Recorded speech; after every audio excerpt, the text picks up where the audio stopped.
So another weekend, and two more Democrats have entered the race. Amy Klobuchar and Elizabeth Warren hoping to go head-to-head against the president for the White House in 2020. They're going to have to go through an already pretty crowded field and getting bigger by the minute, but it hasn't stopped them from coming out swinging. Watch.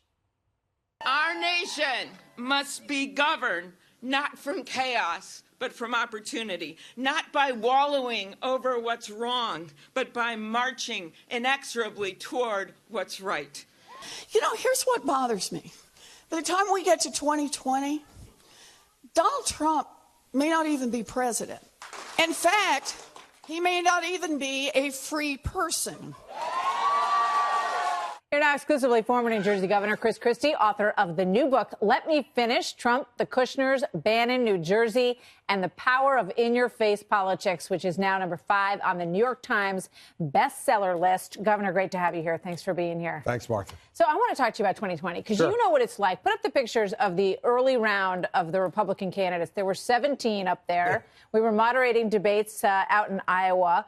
You know, how tough is it for anybody in that kind of crowded field to stand out? You tried it. It's incredibly hard. And even when you get rated, as we did, really well in the debates, in the top 2 or 3 people in every debate, when there was 10 or 11 people on the stage, it didn't matter. It was very hard to get any kind of coverage. And then especially with Donald Trump in the race, that made it even harder than just the numbers because of his notoriety from all the years on television with The Apprentice. You say you always knew he was going to win, and that's why you backed him right away. As soon as you dropped out, you backed him the next day, which was shocking to a lot of people. It was, and I took a lot of abuse for it. But what I said to folks was, he's going to win the nomination. And so we have an obligation to make sure Hillary Clinton doesn't become president of the United States. And I wasn't going to sit on the sidelines. You know, too many people sat on the sidelines during the primary and didn't support people. Well, Donald Trump was going to be the nominee. That's who the people were supporting. So I had to get behind him and try to make him a better candidate and hopefully a better president. I want to get back to 2020, but you've like gone to the dance a few times on a number of different jobs. But why are you still so loyal to him? Attorney General, the transition, and then just recently, you spoke out about this recently in the New York Times. You really thought you were going to get that chief of staff job. You put your whole book tour on hold. Well, I withdrew myself from that, Martha, because I decided I didn't want to do it. So to be fair to the president, that wasn't something that I wanted to be offered. And when I spoke to him about it, I got the feeling that it might be a direction he was moving in. I called him the next day and said, listen, it's just not the right time for me personally. The reason why I'm loyal to him is we have one president at a time. This isn't about me. This is about the country. And do we want him to achieve great things for our country? Do we want to make sure that we don't get a socialist president in 2020? Yeah. And so what's much more important is always working for the country. And by the way, the president's always been very good to me personally. As I write in the book, some of the folks around him, not so much. What about, how are the folks around him now? Mick Mulvaney? Better, much better. Really? Yeah. So you feel good about who's advising him right now? Yeah, listen, I think Mick is doing a really good job. I think he's an experienced guy. I think Kellyanne Conway has always been very good, and she knows how to speak to the president and speak for the president. And I think he's got a better cabinet. I think Mike Pompeo is an improvement at state. Alex Azar is a big improvement at human services and health and human services. So he's got a better team now than he did when he started. So he's going to be running against one of these people. This is Elizabeth Warren talking about the wealthy. Watch this. We need to take power in Washington away from the wealthy and well-connected and put it back in the hands of the people where it belongs. And you hear the crowd. That's going to resonate with a lot of people. It will with some, but I'll tell you something. What won't resonate is when they start putting price tags on all the things they're promising. And the American people hear about Medicare for all and realize that it's going to bankrupt them and bankrupt our country and take away their private health insurance. 185 million Americans have private health insurance.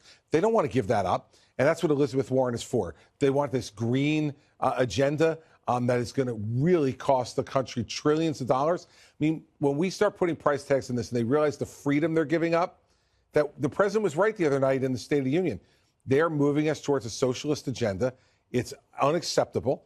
And we need the president to stand up to this. And I bet you a lot of middle America is going to hear this for a little while. And once they get a belly full of it, they're not going to like it. Here's Kamala Harris. Watch this. Well, let me just make the statement very clear. I believe we need to legalize marijuana. Have you ever smoked? I have. Okay. Like in and college, I inhaled. I did inhale. Okay. It was a long time ago. Listen, I think that it gives a lot of people joy, and we need more joy. We need more joy in this world. Everybody's pro-pot now, right? Yeah, I mean, look across the country. It's going to be legal in every state in America probably before it's through. It's ridiculous. You worked hard to get drugs off the street. We did as a U.S. attorney, and I worked hard to keep them off the streets as governor. And I was chairman of the President's Opioid Commission, and the studies show that marijuana, especially for our young people, is a gateway drug into other drugs.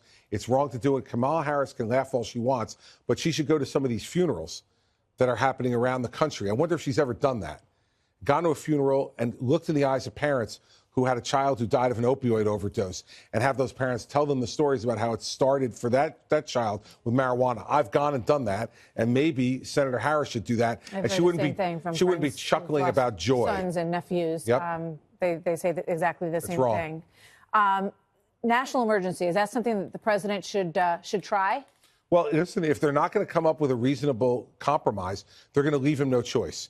Now, I don't think it's great policy to do that, but if they're going to say, no way, we're not going to fund the wall in any way for the president, then they leave the president with no choice, and then the responsibility falls on the Democrats. The president has shown a willingness to compromise here. He's been in the spirit of compromise. The Republicans have been negotiating.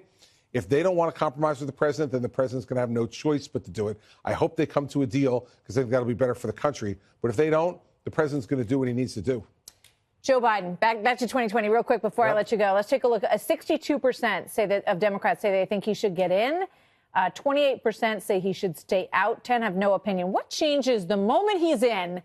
Does that dynamic change dramatically? Well, of course, because then people start shooting at him, and he's the front runner. And there was a time when I was the front runner in the race, and believe me, you never see more incoming than when you're the front runner. But I will tell you this. One thing I will say about Biden is that because he has the ability coming from Scranton, Pennsylvania, to appeal in Pennsylvania, Ohio, Michigan, Wisconsin, he could peel off some of those white working class voters. I know the president is keeping an eye on Joe Biden. Now, can Joe stay on the rails? Can he keep his mouth, appropriate? Yeah, well, the president called him dumb the other day. I understand. And Joe has said some things over time that would make people wonder whether or not he's really thinking.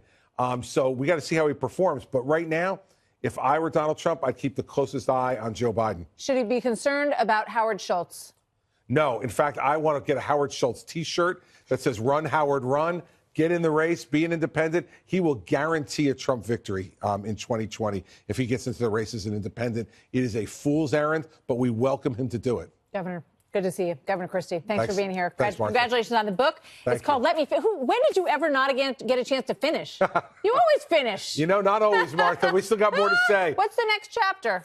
We're going to see. We're going to see. Listen, I love public service, and we're doing some stuff now to make sure our last two kids are able to go to college and not worry about that. But then after that, I got a feeling I'll be back in public life. All right. Good to see you. Thank you very much. Thanks, Martha.